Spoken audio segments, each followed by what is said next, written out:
അഫ്ഷുസ്സലാം, സമാധാനത്തിന്റെ സന്ദേശം വ്യാപിപ്പിക്കുക.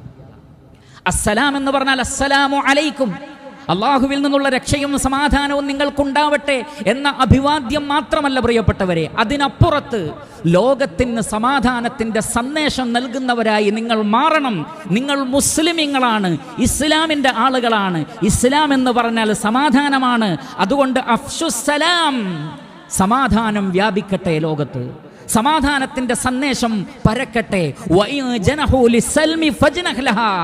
എപ്പോഴെല്ലാം സമാധാനത്തിലേക്ക് ലോകം ചായ്വ് കാണിക്കുന്നുവോ നിങ്ങളും സമാധാനത്തിലേക്ക് ചായ്വ് കാണിക്കണം. കാരണം ഭൂമിയിൽ ഫസാദ് ഉണ്ടാക്കുക എന്നത് മുസ്ലിമീങ്ങളുടെ ലക്ഷ്യമല്ല. ഭൂമിയിൽ ഉലുവ് നടിക്കുക എന്നുള്ളത് മുസ്ലിമീങ്ങളുടെ ലക്ഷ്യമല്ല. തിൽക്കദ്ദാറുൽ ആഖിറ നജഅലുഹാ ലില്ലദീന ലാ യുരീദൂന ഉലുവൻ ഫിൽ അർളി വലാ ഫസാദ. പരലോകം അല്ലാഹു തയ്യാറാക്കിയത് ഭൂമിയിൽ കുഴപ്പം ആഗ്രഹിക്കാത്ത, ഭൂമിയിൽ ഔന്നിത്യം നടിക്കാൻ ആഗ്രഹിക്കാത്ത ആളുകൾക്കാണ് പരലോക ഭവനം അല്ലാഹു തയ്യാറാക്കിയിട്ടുള്ളത്. അതുകൊണ്ട് അഫ്ഷുസ്സലാം, സമാധാനത്തിന്റെ സന്ദേശം പരക്കട്ടെ. എങ്കിലേ സമാധാനത്തോടുകൂടി നിങ്ങൾക്ക് അല്ലാഹുവിനെ ഇബാദത്ത് ചെയ്യാൻ കഴിയുകയുള്ളൂ. മറ്റെല്ലാ കാര്യങ്ങളും ചെയ്യാൻ നാട്ടിൽ സമാധാനമുണ്ടാകണം, നിർഭയത്വമുണ്ടാകണം.